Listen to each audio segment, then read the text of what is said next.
سلامك بعد وحارة وأنا كم هذا عليو قبلا قروح ضبضان هي مناسبات إلى هاي هي احترامك يسوع دوينته وضياشي سوء بابري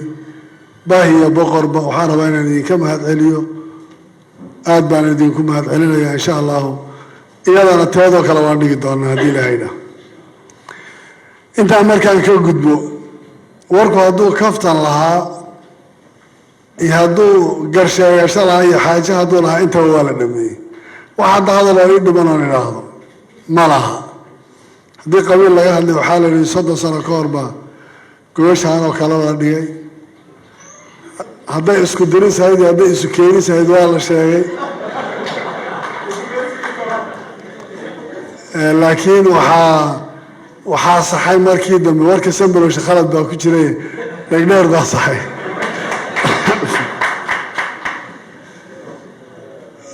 fariimaha kale ugu muhiimsanaay dadka hal boor baa ku wada taalo meel bay soo taabanayaan meel la yiraahdo doorasho oo nin shaar hadda toshay iyo mid isdiyaarinaya min heer baarlamaan hadda marka laga hadlayo doorashadu kuwa ka kursiga madaxweynaha kaliya xildhibaanada dhan nimanka hadda la kala carabay midbana meel baa geysanaya kursi walba nin baa ku daba qoran doorashadan dadna leeyihiin hala dheereeyo dadna ay leeyihiin hala soo dedejiyo kuraasta oo dhan waa la isku wada haystaa dadka dhan hadda cudurka ay qandhada haysan waa doorashada waxaan rabaa inaan horta idiin cadayno shalayna golaha aqalka sare waan ka sheegay waan nimid xamar waxaan u nimid in xal la gaadho meelana ugama socono waxaan rabnaa inaan joogno inta danta Soomaaliyeed meel laga gaadhayo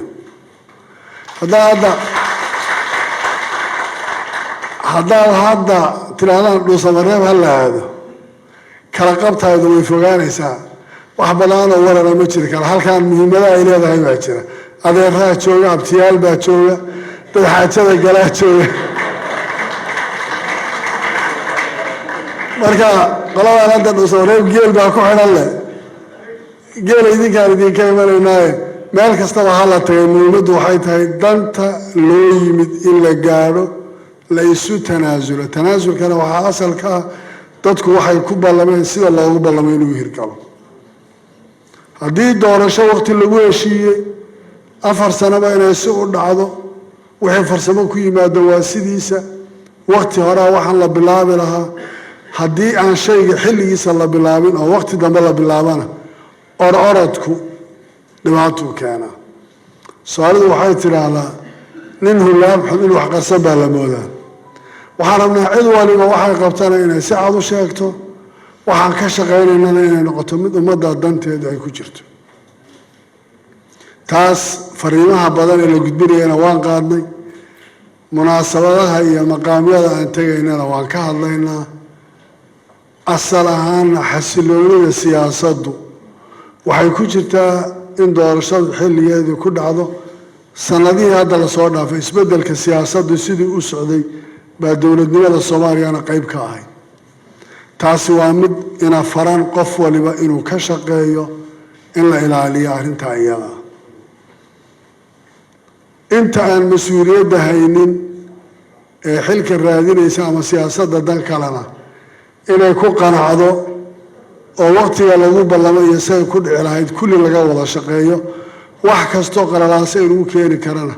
laga hortago qalalaasa waxaa keeni kara inuu waqtigu sidiisu u dhici waayo ama asbaab cad oo la yaqaano oo maanta iyo beri iyo berdam wax isku bedelayaan wax ku darsami karaan la heli karayo waa fariinta kaliya ee qof walba maanta Muqdisho jooga ama siyaasadda danaynayaay oo maanta ka shaqaynayo midka xildhibaanka wuxuu sharaf ku leeyahay inuu ilaaliyo xasiloonida siyaasadeed ee wadanku meesha ay u socoto ee markaa uuna ilaalin isaga mas'uuliyadiisu waxay tahay waxay la tahay taas waan wada joognaa aan ka wada shaqayno waxaan aad ugu faraxsanahay maanta Muqdisho inay marxalado badan soo martay waxaan rajaynayaa hadda daar aad u qurux badan baan ku jiraa abaar fiyaad bay ahayd sidii u dundunsanaa waan garanaynaa maanta magac kale ay leedahay Durbin baa la yidhaha waa hotel qurux badan abaartimentiyaa dhinacaas kale iiga muuqda waxaa inoo dhiban amni aan helno dowladnimada xasiloonida iyo systemka dowladnimo oo steebskiisa kusii qaadno iyo dadka oo isu ufayo oo garanaya qof waliba meesha uu socdo meesha laga yimid iyo taariikhdeedii uu garanayo xamar dadkii joogay garanayaan ninka dhalinyarada habeenkii shanaan misyoon intuu ka baxo shirkol ofishaal tagay isagoo lugeynaya oo laamiga qaadaya ama intuu liida ka soo baxo tagay meesha ugu dambaysa waqti bay ahayd xilli bay ahayd laakiin maanta waad garanaysaano laamiyadii baa dhagxan xidhay oo waxaa yaala road block cabsida security-ga keenaysa haddii dowlad iyo shacab laga wada shaqaynayo oo dadku ay sheegayaan dhib baa meesha ka jira oo dadku ay leeyihiin gurigan qof aan la garanaynin baa ku jira oo nooc amni iyo systemka dawliga uu shaqeeyo waxaan isleeyahay waan iska qaban karaa arrintaas shalay sagaashamaadkii bilowgiisii qabiil baa jiray maanta waxaan isleeyahay xataa qof xasaasiye ka qaba qabiil ma jiro caawa oo dhan waxaa lagu celcelinayaa daarood waxaa laga hadlayaa hawiye shalay hawiyena isma ogolayn daaroodna isma ogolayn soomaali kalena isma ogolayn qabiil baa halkaa kala geeyey maanta laakiin waxaa sharaf ah inaan maanta cid qof kale cuqdad iyo u qabtaay ayna jirin haddii hawiye shalay nabad baa ka dhaxaysay salaanta madaxweyne cali mahdi iyo cabdi qaybdiid ka dhaxayn jirtay aad bay u yaray waad ogtiin sooma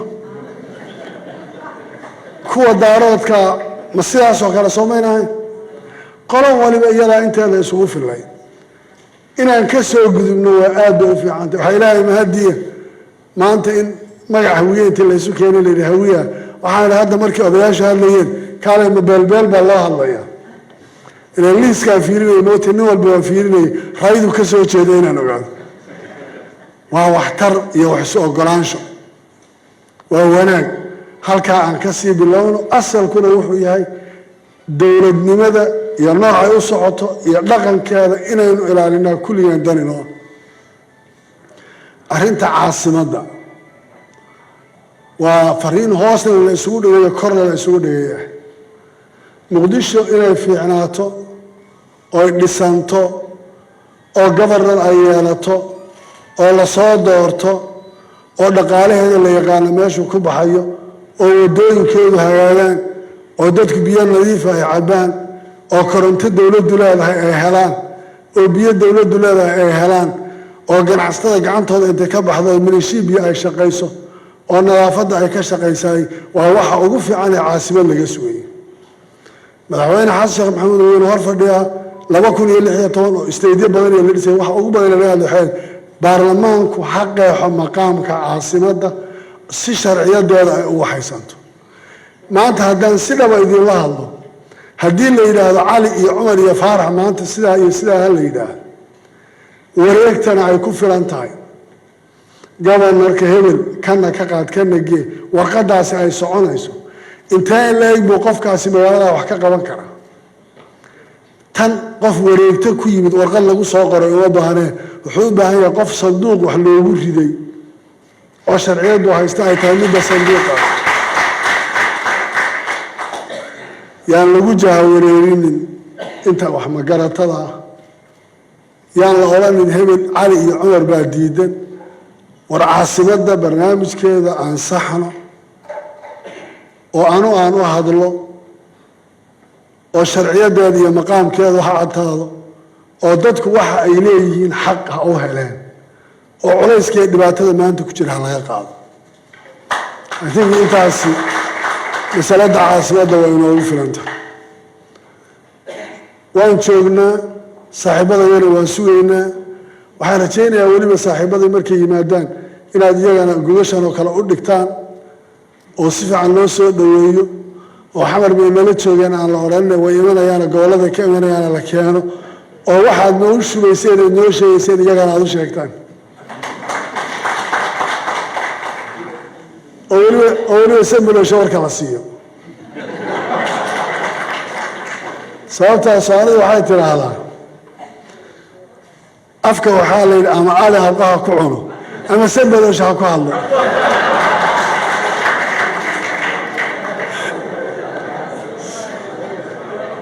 aad iyo aad baad u mahadsantihiin waan idinka mahad celinayaa madaxweyne cali mahdi ha ugu horeeyo akhyaarta gabdhaha iyo kulligeed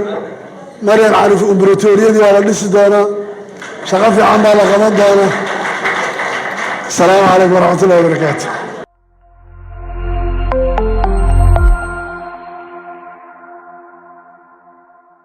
waxaan ka mahad celinayaa akhyaartii soo qabanqaabisay oo madaxweyne cali mahdi maxamed uu u mudan yahay una weyn yahay waxay noo tahay sharaf waxay noo tahay in lagu karaameeyey xilka iyo mas-uuliyadda aan hayno waxaan ka mahad celinaynaa runtii intii soo qabanqaabisay intii soo ajiibtay runtii in shir noocaan kala qabto sida la sheegay isagaa fariin ku filan fariintaas annaguna waa qaadnay inta maqanna wayna la aragtaa waxay muujinaysaa soomaali inaysan kala maarmin isu baahan tahay aan tashanno oo yaynu kala tegin saasaa annagu u qaadan annagana intaasaan u nimid dareenka dadku waa isku mid joogay xamar iyo mid maqanba waxaan filayaa dadkan ma aha dadkii looga sheekayn lahaa maraaxishii la soo maray intoodaba mas-uuliyiintii iyo dadkii xilkaska ahaa oo xaaladdaas la soo macaamilayay weliba intii ugu wanaagsanayd ee wanaagga ka telinaysaa maanta halka fadhida wixii nagu dhacay way nagu wada dhaceen wax tegana tiigsimaad ma laaliya shalay ahayd maanta iyo berri ayaa talo nooga baahan talada aan u baahannahay waxa weeye ugu muhiimsan inaan ilaashanno inta aan soo qabsannay oo aan xasiloonnida maanta yar ee aan haysanno aan ku soo gaarnay inta aan haysanno inaan ku faraadeegno inta inaga dhimanna aan ka wada tashanno waan hubaa dadaalkaas dadku siyaabo kala duwan inay ugu kala jiraan laakiin waxaa cad qof walba meeshiisa hadduu ka qabto si gaara inaysan waxba hagaagin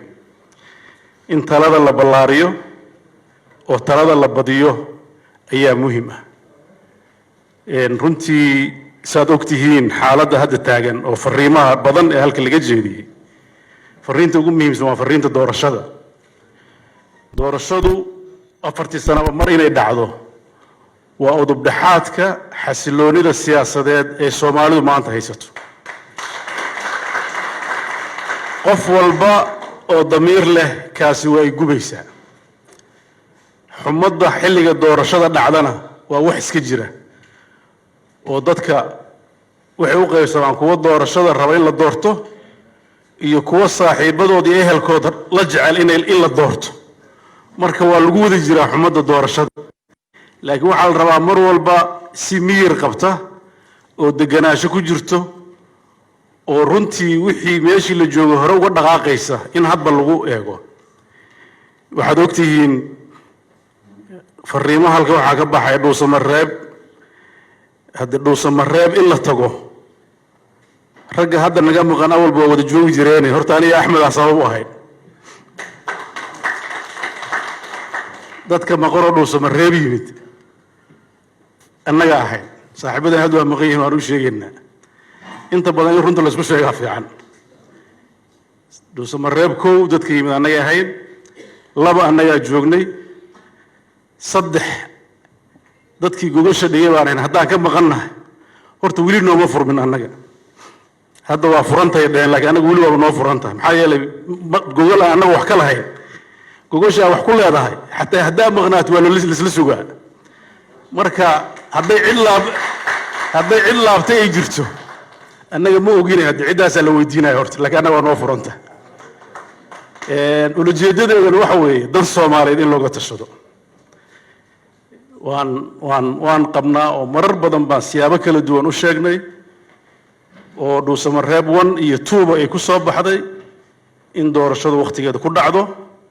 in mid laysla ogol yahay ay dhacdo intaas waa lagu celceliyaa waxaan kaloo qirayaa si aan la isku dhex yaacin dadka u haysta mandate oo hay-adaha dawladda markaas ama mas-uuliyiinta ka ah ayaa horta talada laga sugayaa dadka badan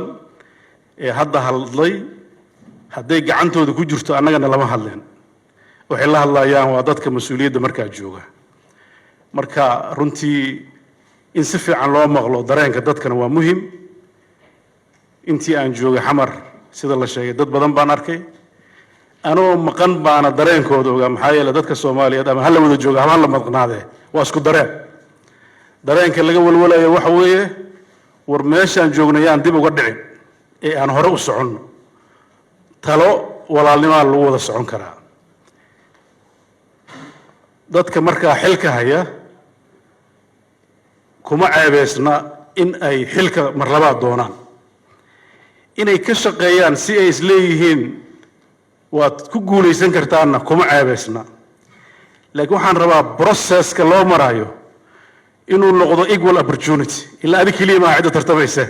hadaba cid kale aad u baahnayn inaad tartantid uma baahnid oo doorasho qabatid haddaad ba ogtahay in doorashada inaad rabtid inaad qabatid waxaa laga rabaa processka inuu ka khaldamin oo processka uu sax ku socdo qof kastana markaas uu fursadiisa halka ka helo adigu waaba kaga sii farawacan tahay oo waxa laga yaabaa in kastoo doorashooyinka loo ogoleen qofka xilka hayo laakiin hadda Soomaali baan noo wali heerkaas lama gaarin imkaaniyaad badan oo dawladnimo inaa wali dul fadhiid marka waxaan rajaynayaa sunnadaas soo socotay oo quruxda badnayd oo madaxda halka qayb joogta qaybna maqan tahay hadii madaxda isbedeshay mar walba waxa lagu celceliyaa inta hadda noole Cali Mahdi iyo maxaa la yiraahdaa Xasan Sheekh iyo Shariif hadii kaligiin ma hadii qaybdiida halka kamid oo cusubla kamid oo madaxda gobolada ruuxadooda in la isbedbedelo waa taqaana oo hadda madaxdii hore Puntland kaligeed ma dadka isbedbedelo dadku waa ogol yihiin in la isdoorto oo la isbedelo ceebna ma aha marka aan waxay la tahay Soomaalida waxa la raadinayo waxa saldhig u ah waa in la helaa deganaansho iyo nabadgelyada hadda jirta inaysan dib u dhicin waxa la rabaa in lagu gaaro wadar ogol iyo isku taraasul afartaas oo labana ay tahay labada asaaska labana ay tahay wadada loo maray hadii la isla fahmo waxa kale xumaanay way yaraanayaan hadii la hayno laakiin dadkan dad isisire kara ma aha dadku hadda